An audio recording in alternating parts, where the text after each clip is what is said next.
Hear us? Yes, yes, I can hear you. All right, with that, let's pick up where we left off the other day. We had done problem number 4, which was the Boltzmann distribution. I want to take that and solve the most probable speed for a gas, and the reason for doing that is the calculation is done a lot in this course for other activities, so it's just a good math. And then we'll leave this kind of mathematical stuff that we've been doing on the Boltzmann distribution and move on. So problem number 5 that we had was this problem. Let me zoom in. And this is problem 10.2 on page 363 of your textbook. It says, show that the most probable speed for a gas molecule is the square root of 2 times the Boltzmann constant times the temperature divided by mass. And in order to do that problem, you need the distribution. Now, the distribution function was the function we had actually solved in problem number 4. So we have the distribution function right there. And I want to remind you of one other thing. I sent you some stuff at the end of last class. Second, let's see if I can. Here we go. That we worked out, and I want to take a look at, in particular, I want to take a look at these two terms. This frequency squared term, which has to do with the parabola, and that's due to the density of states. And this term here, which is an exponential decreasing function, which is the probability of occupying the state. We talked about last time, this one is, for instance, the probability that if Miss America came in here, you would accept a date from her. And the other one is the probability that Miss America actually will be here. So you might have 100% probability you'd accept it, but there are no Miss Americas. You're not going on a date. All right. On the other hand, it could be lots of Miss Americas, and you wouldn't accept one. That would be Giovanni. That's like a 0 probability. But if that happened, then we get a totally different type. So it's the combination of the two things, not just one by themselves. So what we had in our problem from last class, which I sent out, was that you had this decreasing probability that you would occupy a state based upon the energy. So as the energy goes up, you're less likely to accept the state. And so you might think that the most likely place to find a gas molecule is with a speed of 0. And that's not the case. You have the highest probability of accepting a state with a speed of 0. But the problem is there are no states of that speed. So that's like the Miss America discussion. On the other hand, you have very little to no probability of accepting a really high energy state, but there are lots of those states. So when you multiply these two things together, you get our function, you get something that humps in between. Let me back it up just a little bit. It has no probability here because you got something times 0. It has no probability here because you have 0 times something. In between, maybe the number's 0.2 and this number's 0.3. That's not 0. So this thing has some sort of hump, and it comes back down. And the question in problem 5 is, where's the peak? That's what they're asking. Where's the peak of that distribution? It's not 0. It's not infinity. They say it's the square root of 2kt over m, and they ask you to prove it by taking this function and find the peak. Now, how do you find the peak of a function in calculus class? Huh? Take the derivative and see where the derivative intersects the... Okay, so take the derivative of the function, put it equal to 0, and find the locations. Now, it turns out there are 3 places where that will be true. It'll be 0 here, turns out. The derivative will be 0 at infinity, and it'll be someplace in here. We know that at 0 speed, there's no probability. That's not a max, that's a min. We could take the second derivative to prove that, but that'd be a waste of time. We do the same thing out here at infinity. We could take the second derivative and show that's a minimum. But again, we know it's going to 0 because we have a 0 probability of occupying the state. So the one place where the speed is other than 0 or infinity, that's the place where we want to find the answer. The rest of it's just a math problem. But it's good math practice, so let's practice the calculus. So I want to take the derivative of that function that I had in problem 4. So let me write that problem 4 distribution down. Probability for a speed v we call dF dV. It's 4 times pi times the mass of the molecule over 2 pi kT times 3/2 times the speed squared times e to the minus mv squared over 2 kT. That's from problem 4. So, didn't derive it. We already had it. We derived it last time. And so the question is, take the derivative of that with respect to v and put it equal to 0.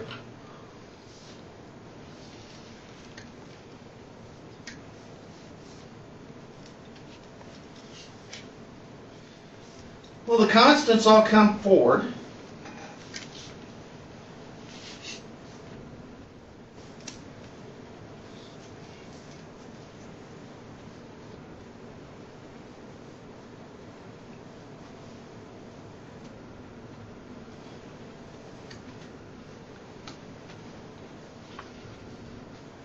And then I have to do calculus 1. I have to take the derivative of this function here. Because we're putting this equal to 0, this is not 0. That means this term here has to be 0. You can just ignore all this stuff. All right? There's no need to keep writing it down and just keep putting things that'll make your math easy to mess up. You can just leave all of this off. Whether this is 12 or 16 or 1 or nothing, 1 times 0 has to be 0. Whatever this is, it's not 0, so you can ignore it. Take the derivative of that, you got a product. You have the derivative of v squared, and you have an e to the minus mv squared over 2 kT. Derivative of the first term gives 2v times e to the minus mv squared over 2 kT. And then we have the second one,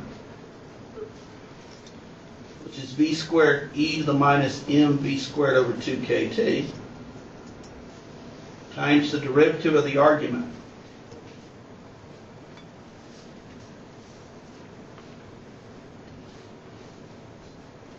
That's the product rule from calculus.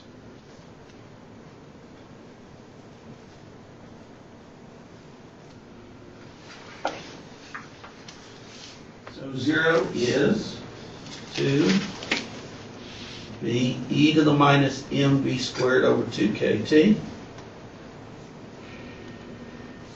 And then for this term, the m and the 2 kT, that's constant. That'll come out front. The derivative of v squared, well, we just did that, in fact. So you can actually save some time by not actually even taking the first derivative if you wanted. But if we do the derivative of v squared, we're going to get 2v just as we did a minute ago. There's this all carried out to the front. I get 2v, I got a v squared, I get 2v cubed.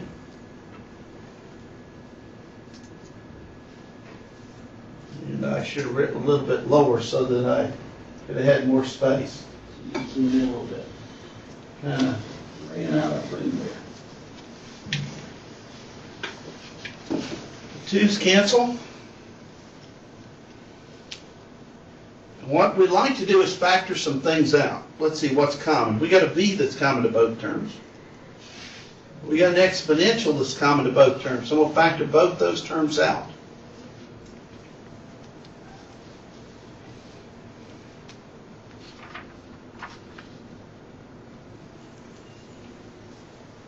I have a 2 that's left. I have an m over kt. And have a v squared. So if I've done the algebra right, I'm left with 3 terms. And any one of those 3 can be 0. And this will be true. So one possibility is that the speed is 0. And that's correct, it is. But if the speed is 0, what did we say about the probability? Was it a max or a min? Min. It's a min. And one possibility is that v goes to infinity. In which case we have e to the minus infinity, and that's 0. But is that a max or a min if v is infinity? Minimum.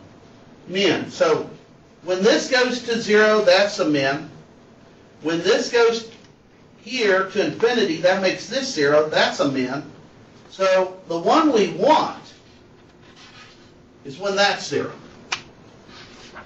This shows up a lot of times when you deal with probabilities. If you factor them, rather than try to take second derivatives and such, you'll find there are a series of terms, and you often can identify the terms just by looking at it and looking at the original function. Because each time you do these derivatives, that takes time. Not to mention you can mess up. So b equals 0 is a min. We'll put that in your notes, though we probably wouldn't do it if I was doing a test. That leads to e to the minus mv squared over 2kt equaling 0. That's a min. And then last but not least, 2 minus m over kt v squared is 0. This is going to be our maximum. Oops, let me move that up.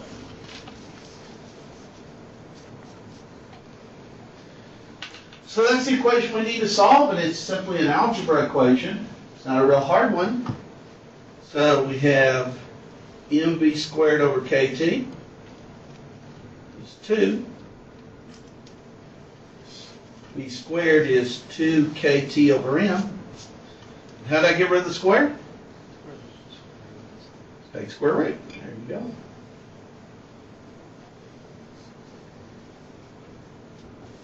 And that's what I was asked to prove.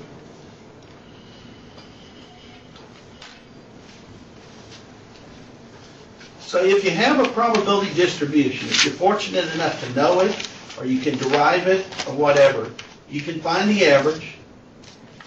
You can find the most probable by taking the derivative setting at 0. You can find out how many have a particular speed, for instance.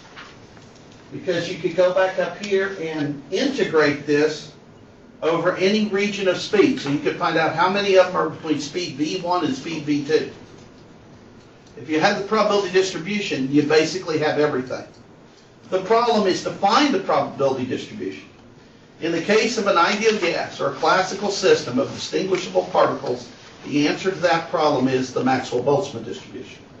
And that's what's used in Chapter 3 by Rayleigh and Jeans and by Max Planck in all their work. They assume the Maxwell-Boltzmann distribution. The question is how they calculate the average energy per state. In the one case, they did it by an integral because they assumed it was continuous. In the other, they did it by a sum because Planck assumed it was discrete. But they still use the same distribution function. And that's why we covered that particular thing. Questions? Nope, not here. Preview, questions?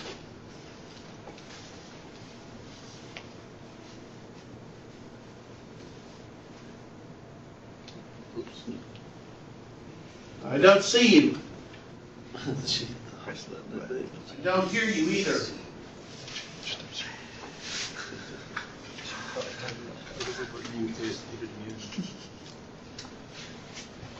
Preview? I think she pressed the off button. Maybe not. Let me check.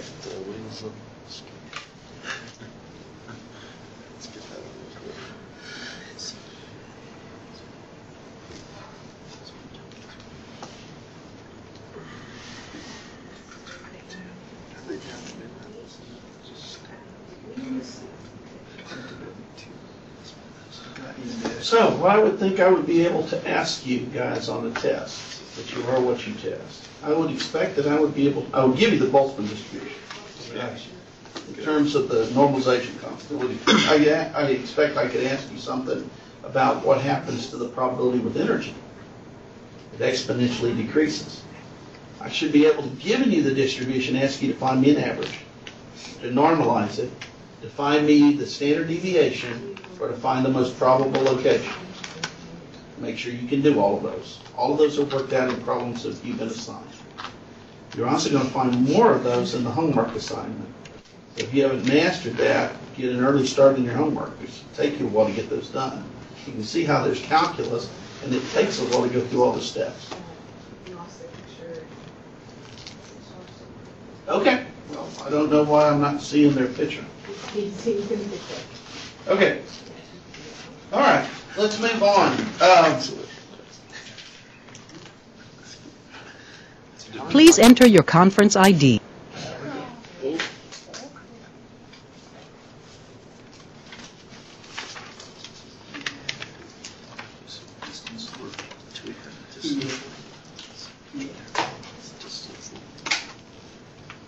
All right, moving on beyond that. Chapter 3.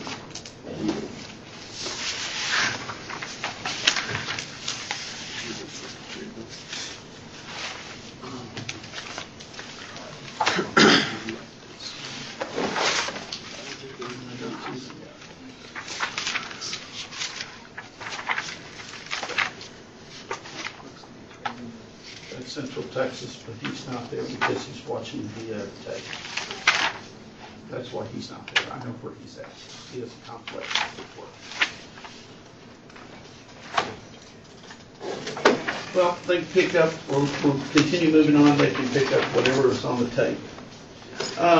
In the beginning of Chapter 3, he reviews basically classical physics from the sophomore freshman class. Talks a little bit about the fact that they proved it was a magnetic wave, electromagnetic wave. Talks about Heinrich Hertz. And then he moves into black body radiators. And you got to remember, when this stuff was done, we're talking industrial revolutionary times. We're talking about the time when the steam engines were done. We're talking about when steel was a big thing. Carnegie was one of the richest men in the world. You had Rockefeller developing kerosene and gasoline. You had cars coming along.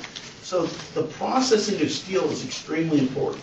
If you go back to the time even of the Titanic, they had giant steel plates. The Titanic was not made poorly. It had the best steel there was in the world at the time. We have steel chains at West Point that they made during that time, gigantic chains.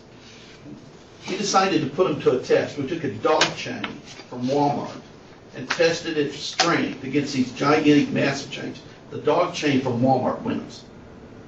And the reason is we don't have impurities in steel like we do today, because we know how to process steel at the atomic level.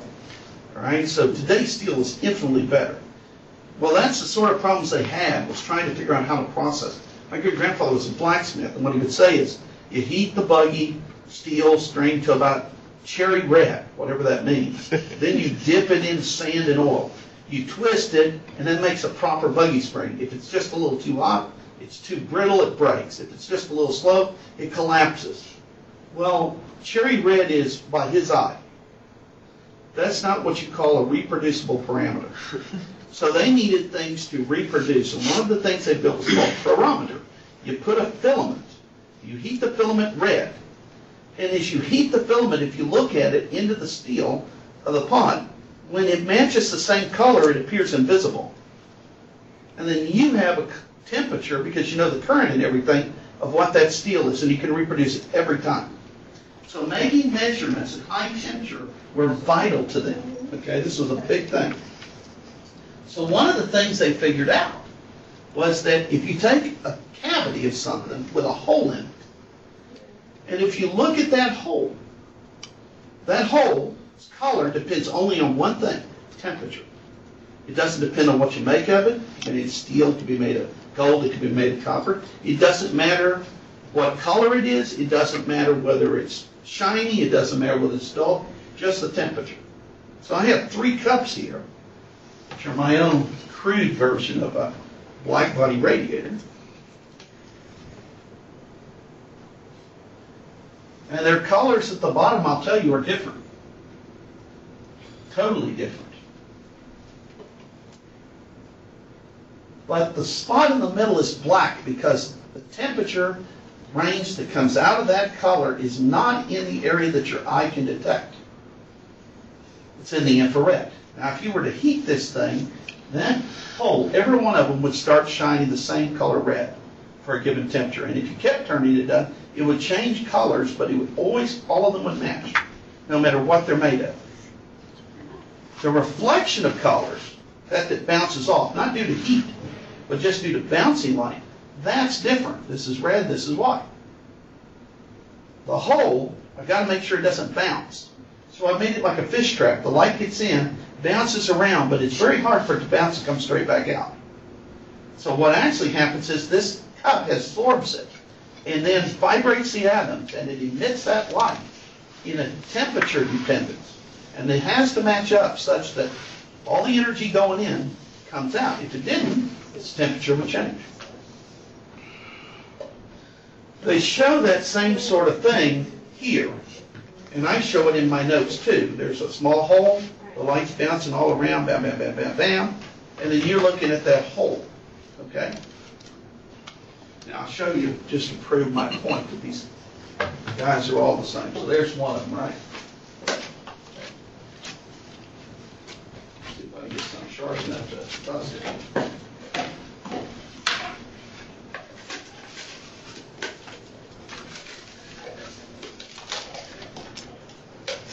That's just the empty white bottom of the cup.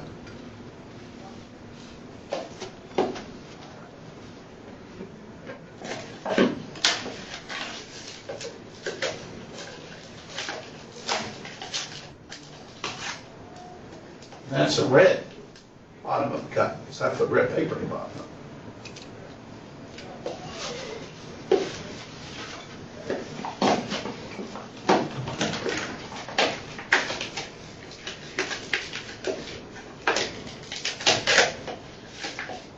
That's purple, the bottom of the cup.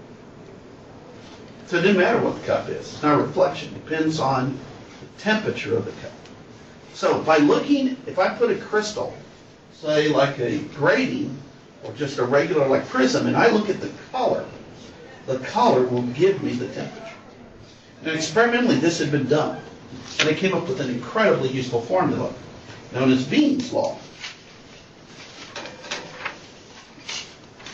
One of those equations you will want to know. And it says, if you tell me the temperature, T, in Kelvin, then I will tell you the wavelength of the light you will see. Of course, the way it's really done is the inverse of that. That's the way homework problems are done. We tell you the temperature, you tell me the wavelength. The way it was in the real world is, you measure the wavelength with the crystal, and you solve for T, the temperature, which is what I want to know for the steel ball. So that was a useful thing. And it worked out perfectly. And they were able to derive it from first principles. They could treat the thing like the atoms were vibrating molecules, little spring masses, and they used E&M, and it worked wonderfully. So great. Hey, physics explains everything in the world. Another thing they noticed, if you raise the temperature in a room, you get off more heat. It's not any amazing fact either if you're sitting near a fireplace. But you'd like to know how much more. If you double the temperature, do you double it? No. You get 16 times as much heat out. Useful and interesting fact.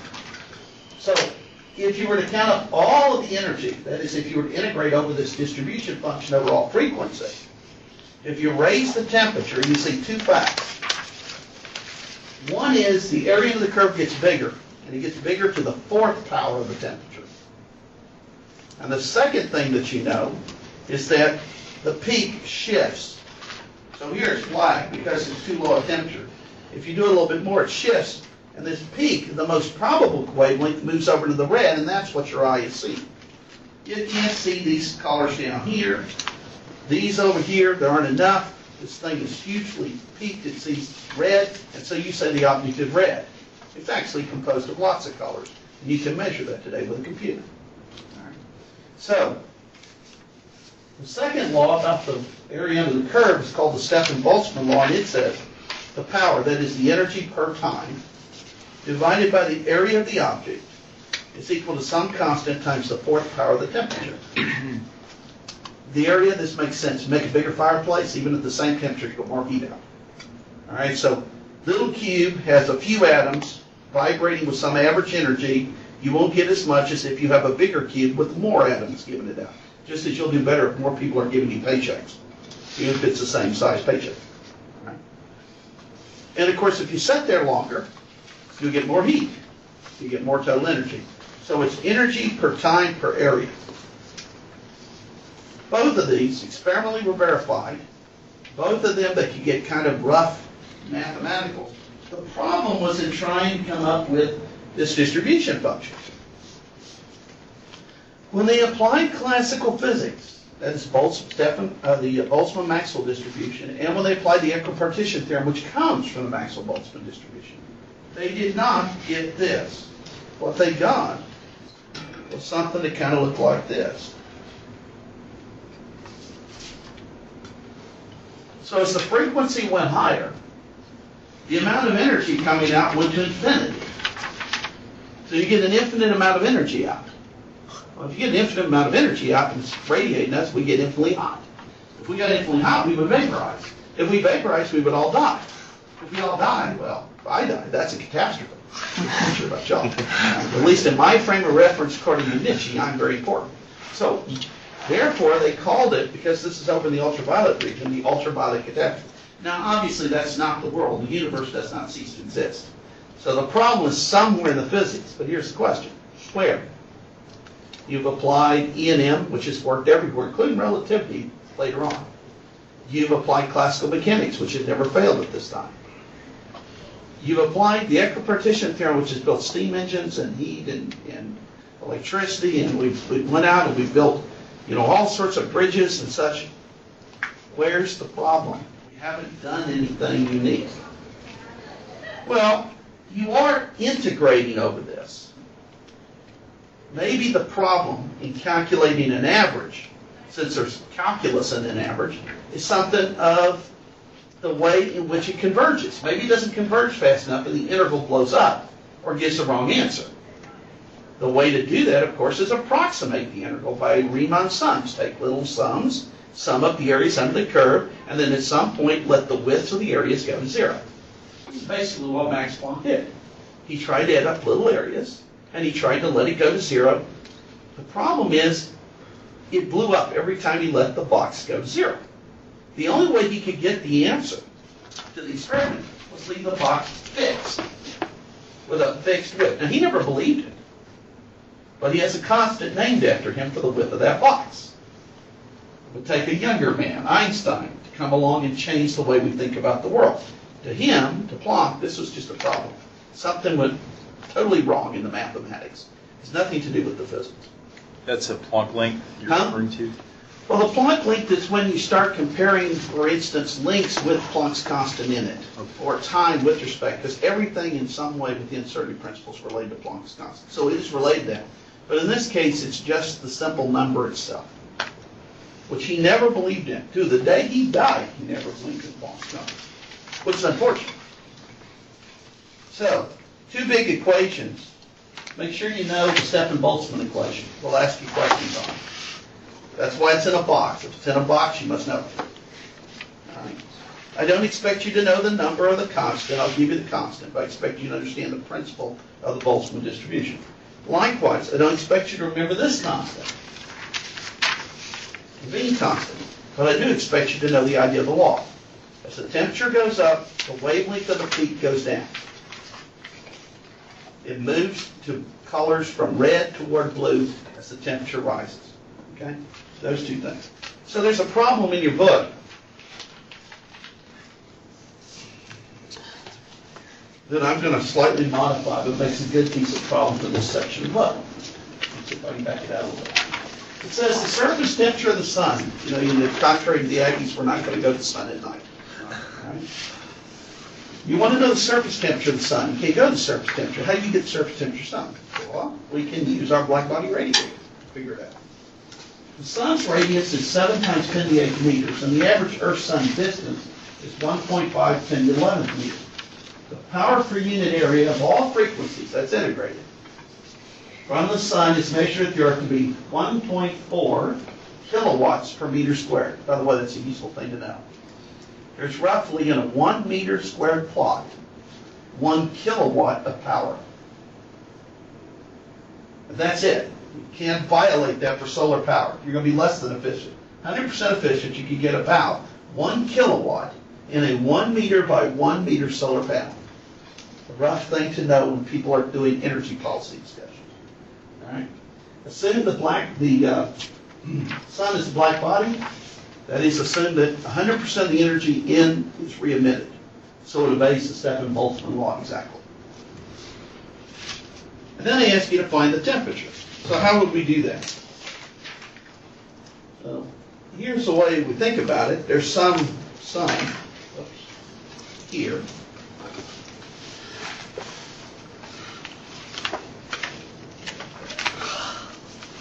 Has some power.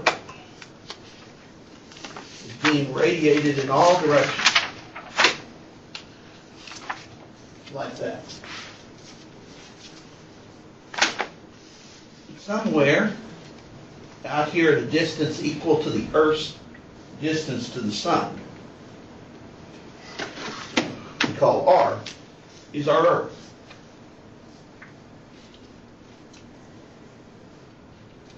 So the power per area is measured here.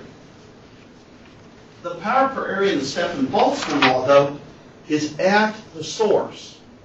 So we do not have the power per area to directly plug in the Stephenville law. We have the power per area that's out here, and it's expanded to a bigger surface area. So what we need to do is first figure out what the power was, because the power, the energy is conserved. Then after we find the power out here, we can move in and find the area of the sun and divide the power by that area. Then we'll be able to plug into the Stephenville law. Okay? So the power that's being radiated is equal to the power per the area of the Earth. Well, area of large sphere, we call it. It's not the Earth itself. Times the area of the large sphere.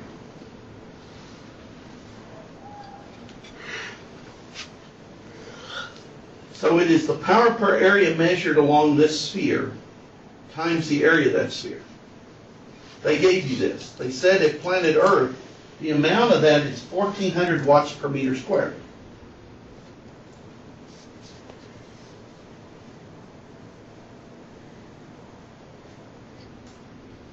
And how can you find the area of a sphere? Pi squared. Pi r squared. It's not pi r squared. That's a circle. There are 4 circles in the sphere. What is 4 pi? 4 pi r squared. There are not 4 circles in the sphere, but it'll help you remember. And this r is the radius to the Earth.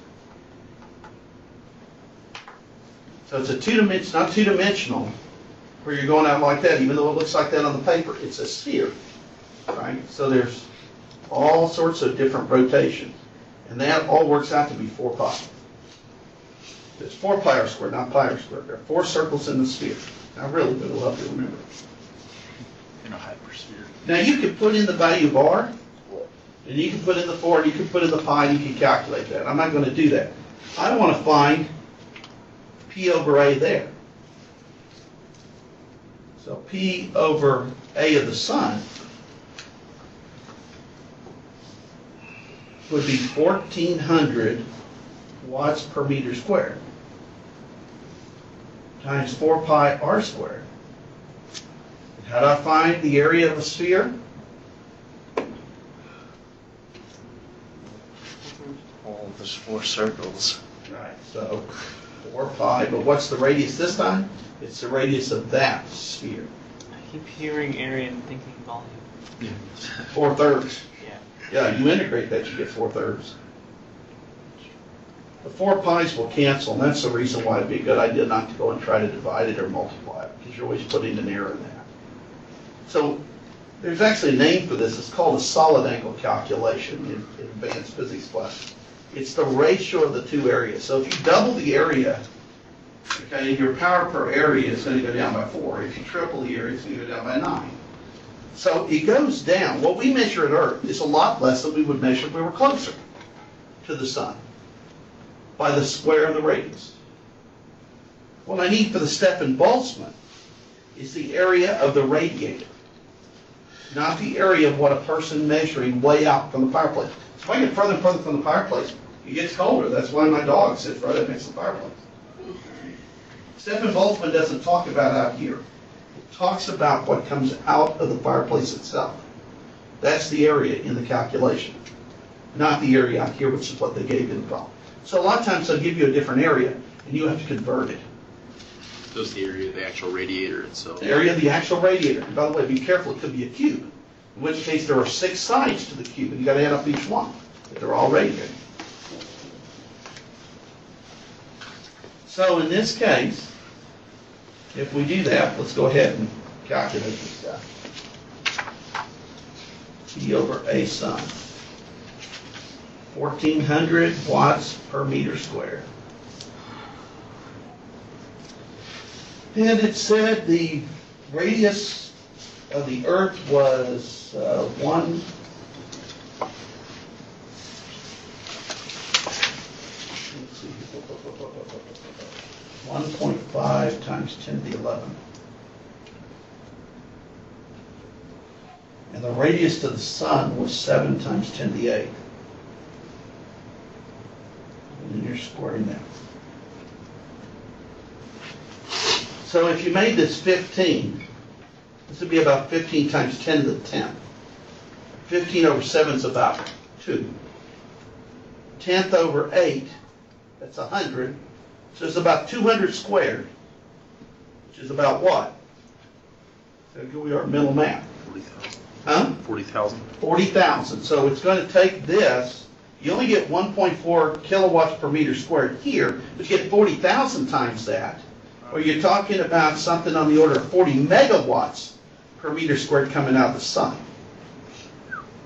Much more intense. You can see what would be bad when you get to Pluto. Yeah. It gets a lot less, that's why it's colder, right? That's why if you get to Mercury, it gets a lot hotter. Now, this is equal to sigma T to the 4th. Dr. Marvel. Yeah. So that the radiation itself, I guess that's how the heat's represented as this. The heat is the flow of energy. So this is a. So this is energy per time per area. So if you want to find the total heat, your energy that goes. Actually, shouldn't really be called heat because heat's really due to temperature difference. Right. It's really radiation. Okay. But if you call that, you would integrate this over time to figure out how much you actually got out, and you would multiply by the area of the sun that produces this. If you want a really neat calculation, calculate this. Multiply it by a time, or you can just call this energy per time.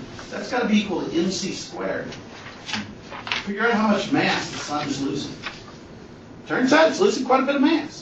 Then calculate how much mass the sun has. You know the mass of the sun, you know the volume of the sun, you can calculate its density, right? Right. If you take the ratio of that, turns out it's losing a lot of mass, but not percentage-wise. It's going to be around a long time. In fact, before it ever burns out due to mass or relativity, it's going to change reactions. And when it does that, the reaction is going to produce so much pressure, it's going to overcome its gravity, and it's going to move out and swallow Mars. So at that point, it'll be running, but we'll be inside the sun. So I don't think we'll care about the fact it's eventually going to burn out fuel. That's going to be kind of a long-lived down thing. Before we out of time, guys. Okay. So anyway, let's at least punch this thing out. If you punch this one, we'll get T. It's 1,400 watts per meter squared. 1.5 times 10 to the 11 meters over 7 by 10 to the 8 meters. Divide by sigma, which is 5.67 by 10 to the minus 8 watts per A meter squared.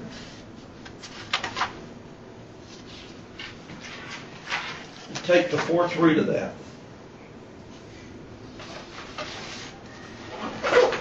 That. About 5,803 degrees. Wow. Okay. Is Hot. the ratio of the radius supposed to be squared? Yeah, it's squared. I lost the square. Thank you.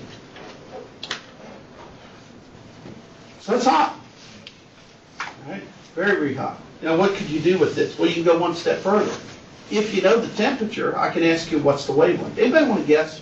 What do you think the wavelength is that the sun mostly produces? Most probable. 700 nanometers. Huh? 700 nanometers. 1,200 nanometers. Okay, so let's take that guess. 1,200 nanometers is 1.2 micron. What does the human eye see?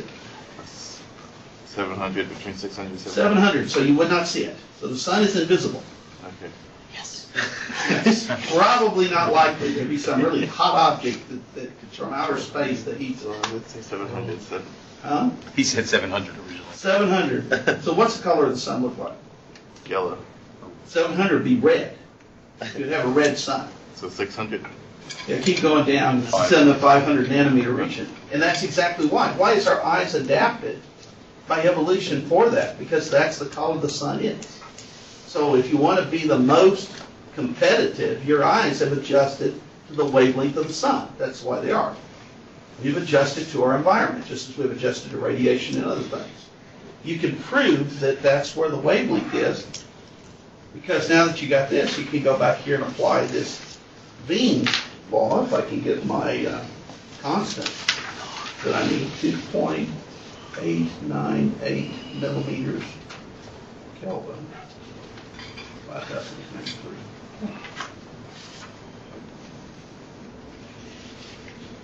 So you can see that you got something that's 1,000 times bigger, so that's a micron now. And I have 2 divided by about 5.8, so about 3 divided by 6, about a half. Punch that in and get the actual wavelength of light. So, A, we can determine the color of an object if we know its temperature. And B, if we know the power out, we can find the temperature. Or, you can look and tell me the wavelength, and I'll tell you the temperature. And then I can take the temperature, and I can calculate the power per area out. This made a very powerful thing for building radiators, steam engines, heat, any type of thing that was heated. You could use this. The only problem is we fundamentally could not explain this distribution function. So this is saying this max wavelength. So the sun's producing more yellow light than any other That's spectrum, right. more But- than but- gamma, but more you're- than X-ray. Oh, yeah. They're way out there. There's nothing out there. But if you look at it, what you're getting is a small integration over a set of wavelengths, but it drops off very quickly. Right. So it's kind of like the guy that has $10 million, but the guy next to him has 10 cents. Yeah. You can add him, Right. but he doesn't really count that much. Okay. So that because you've got a set of selection of colors, but they're all around the yellow-green, that's why it turns the way it does. Now, you can change that if the atmosphere was to remove stuff out, and it does. If the sun goes low, then the light gets scattered, and it gets scattered by all this air, and so as you go along, the short wavelengths match up with and get scattered preferentially, and only the long wavelengths are left. That's why you get sunrise and sunsets. And the guy who figured all that was a guy named Rayleigh. Yet he couldn't work out with genes, they could not work out this ultraviolet catastrophe. These were not slouches. These were the greatest E&M people that ever lived. So the fact they couldn't work out E&M to explain why an object was heated, just a simple piece of steel, when you heat it, they could not get the color distribution, was a really profound problem. And the answer to it was, physics as we knew it at the microscopic level with atoms is wrong. It's quantized. And this was the first evidence of the fact that we had to change the physics we were doing. They didn't know that at the time. They just thought that, hey, if I did this math this way, I can get the answer right. Got it. But it turned out to be completely wrong. And that was going to lead them down a way once they started down this path of finding experiments that had a problem. What's weird about it is every experiment that had a problem had the same stupid constant. Every time. Not a different constant. Always the same constant. And if you start doing that, you look at heated gas, you get the constant. You look at lines that are absorbed and not absorbed, you get the constant. You shine light on a piece of metal and what electrons come off the metal, you get the constant. Every time, no matter what various experiments you did, you get the same constant. That means to make you think that that constant has physical significance. It's not an artifact of math. It wouldn't show up in different experiments with different pieces of equipment. It must be a fundamental fact of nature, and it is. It's the fundamental building block of space and time and energy itself. It sets the limits on what we can know and cannot know in the real world. And that was a bizarre thing, all because you were just looking at a heated building. It's not like you were looking at the most profound things. You weren't doing super heated bosons or something. Okay, you were just looking at people. All right, see you guys on Wednesday.